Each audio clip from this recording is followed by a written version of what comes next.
as it relates to the documents generated by our client, which you claim exists. Our client formally demands that you produce them within 5 days. A full and unequivocal public retraction and apology in terms to be approved by us and to be published with the same prominence given to the offending broadcasts and articles.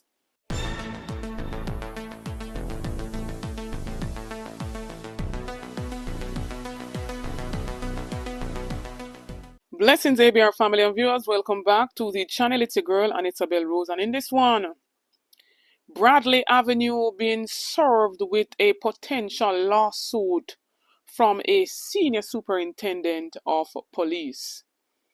As well as we're seeing the whole heap of shuffling and the fixing of the Jamaica Labour Party's cabinet and Senate seat. But there's still some persons who were riding so hard for the JLP that basically got counted out. Stay tuned for the details at hand. Don't forget to like, share, and subscribe to the channel, please, to support the ABR membership. Only a small fee per month to be a member of the movement. Thank you.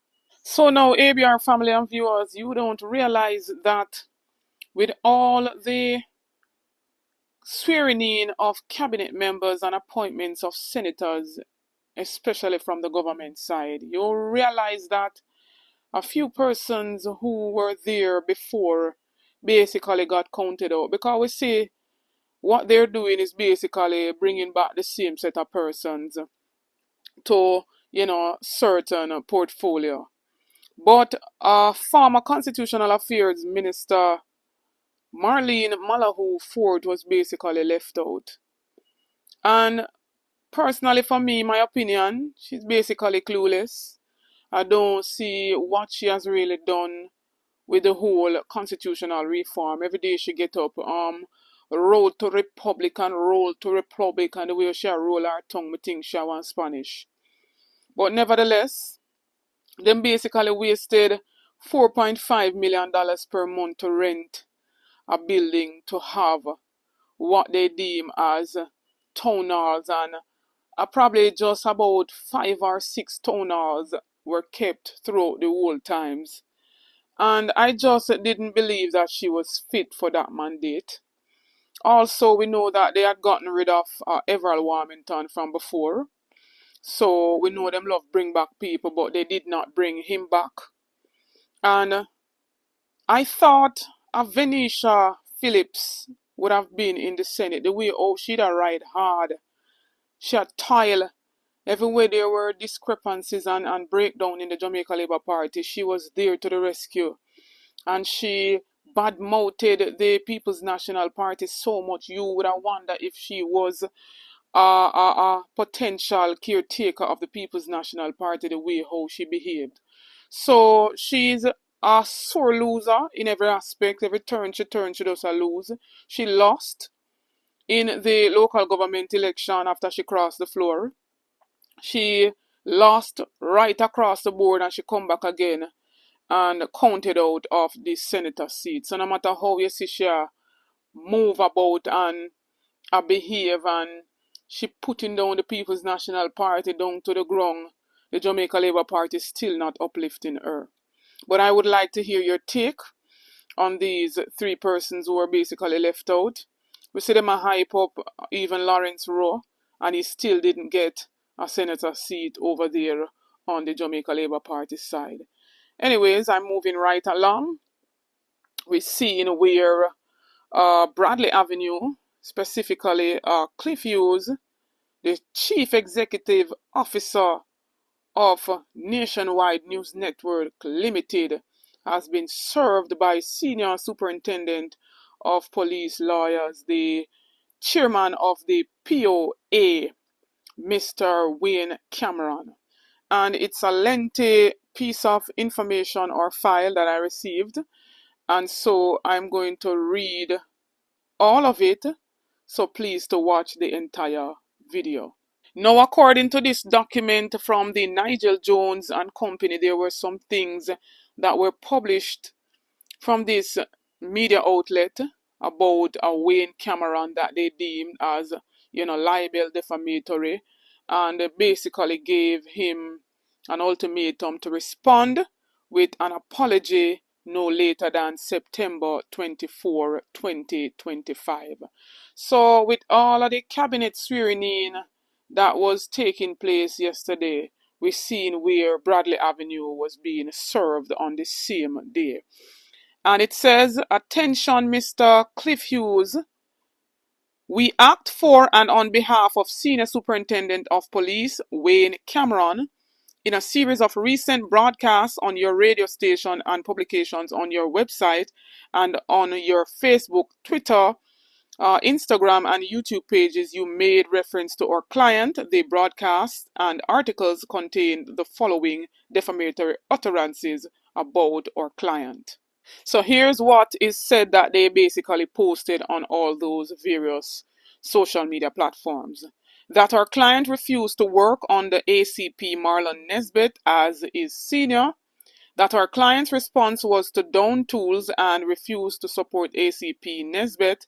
That our client went on long vacation to ensure he was not there to work under ACP Nesbitt's supervision. That when his vacation leave expired, there were a few days before ACP Nesbitt's departure, and our client went on sick leave as part of his continued protest. That as a result of our client's actions above, it was decided that there was no way he could assume leadership of the branch. That in refusing to take up a transfer to Area 5 HQ, our client put in writing that he would not take up the transfer because acting ACP Christopher Phillips was not competent to supervise him. That our client wrote to PSC complaining that the Commissioner of Police was blocking his promotion to the commissioning ranks. That sources close to Cameron have confirmed that POA chairman has filed grievance procedure against Kevin Blake alleging lack of competence and maturity to lead him. That during the years of the COVID pandemic, SSP Cameron was cited on multiple occasions for breaches of the DRMA. The matter was referred to the DPP and referred to IPROB for disciplinary proceedings to ensue. 10. That there is a fraud squad investigation underway. Investigators are probing irregularities involving POA accounts that our client has direct control over. That our client has had no inclination to hold elections for the post of POA chairman. You further pronounce that his continued holding of the office of chairman is undemocratic at best, and that elections are long overdue and no good reason for continued delay has been given. The allegations you published mean and are understood to mean our client, who is senior law officer, has generally broken the law. Our client has committed fraud. Our client was insubordinate to a superior officer.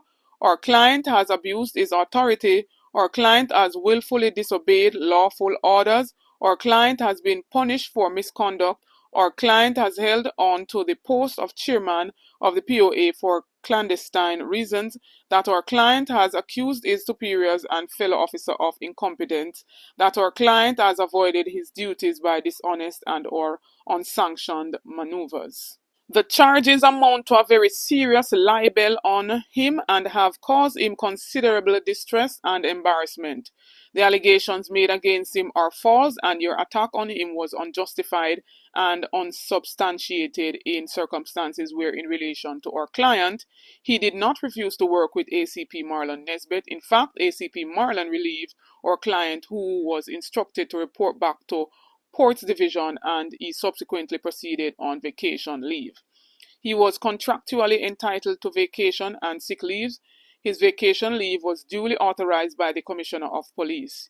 You have without any or proper basis asserted that our client going off on his duly entitled vacation leave was for an improper motive.